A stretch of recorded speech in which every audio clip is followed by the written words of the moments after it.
Hi, it's the 4th of November 2022. You're very welcome back to the channel. And this is on vintage. And unless you're interested in something to do with vintage, DIY or measuring, then this is not the one for you. But there is something I just want to bring across. And it is very important because many people go through their whole lives and they never understand.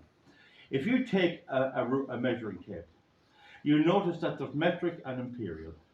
Metric and imperial. And I have here imperial and metric. So there's two basic measurement systems in the world. And in America they use the imperial, but for gallons in America it's different. But for length it's the same. Now what happened was that countries where the British tramped around, in India and Australia, in America, Canada, Ireland, the UK and other places, the imperial measurement was the norm. But there was no actual standard, there was no actual length of steel or anything else that exactly described the exact length at a certain temperature of the imperial system. And with the result, you had very close approximations, but there was very, very small differences. It wasn't settled. There was no one had created a standard. And then, I think it was about 110 years ago, they brought in the international system, which was a metric measurement, based on the weight of a kilo of water, based on a kilowatt, and based on the metric system, and the meter. The meter was the principle. Now, you all know what the meter is. But the thing is, when they were deciding on the new system, there's a meter there, when they were deciding on it, they decided to create a piece of metal. I think it may be steel, I'm not too sure what it is. A piece of metal, and to set it the exact length of 1 meter, and it's housed in Paris, in the Louvre in Paris. And at 20 degrees, if they want to measure it, they condition the room it's in for a day before until they get it 20 degrees centigrade. 20 degrees centigrade, and at 20 degrees centigrade the length of the meter is exact, and that's the standard for the whole world.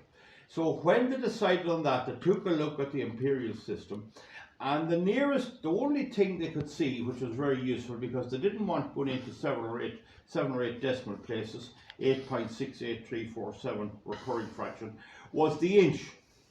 And in most of the countries, they were all roughly 25.4 millimeters to the inch, with very slight variances. So what they decided is that the inch forevermore would be 25.4 millimeters exactly. And that means that it's not 25.42183 or 25.56, it's 25.4 period, or 25.4 full stop.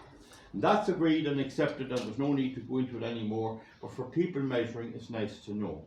Well, then you can apply that right across the whole board. So essentially the imperial system is actually a metric system if you go to the final analysis. Now this leads to some interesting points. On a lathe like this, if you look down here, you have a lead screw. See it here, there's a lead screw. Now that's 8 teeth per inch, and that's used for thread cutting. So by that revolves, moving the saddle along so that it cuts the threads at an exact amount. And if you have an imperial lead screw, like this here, an imperial lead screw, which is 8 teeth per inch, some have 4. Generally 4 and 8 is the norm. Big lathes would be 4, this one is 8 for smaller lathes. If you have this, you might want, that's grand if you're using imperial, if you're cutting 8 teeth per inch or 80 teeth per inch, that's no problem. But if you want to convert it to metric, you have this wheel that converts, and one of these wheels has 120 cogs, and this one has 127. Now if you multiply 25.4 by 5, you get 127. So that 25.4 divides exactly into this wheel here into this 25.4 exactly divides it to 127, and so you have an exact conversion.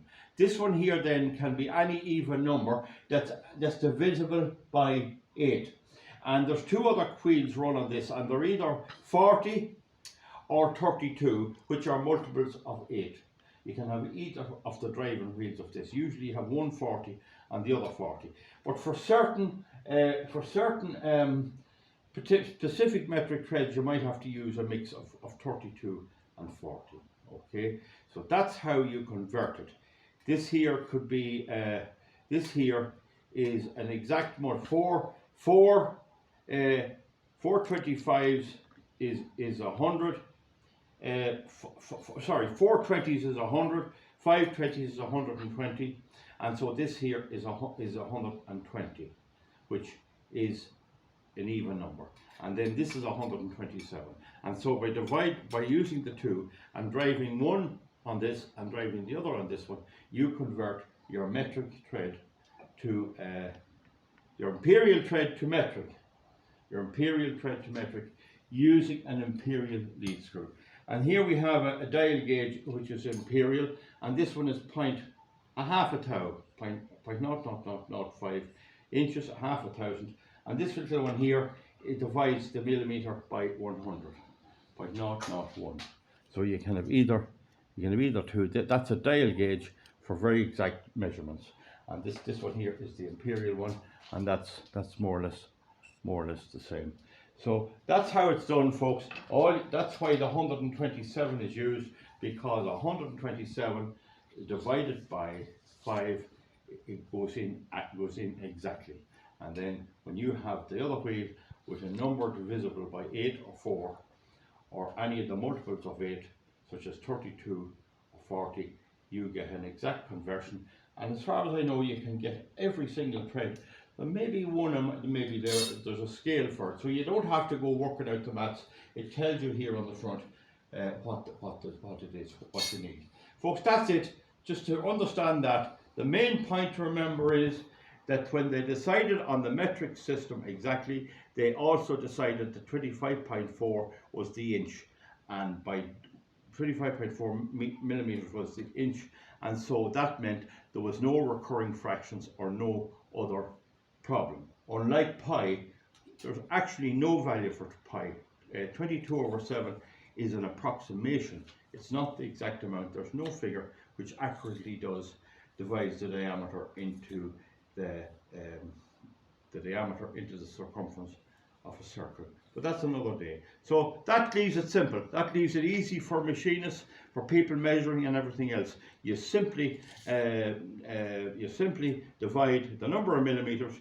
If it's 146 by 25.4, and you have your answer in inches or fractions thereof. That'll do, folks. Give me a thumbs up or a thumbs down, and we'll see you back for something else soon. Thank you.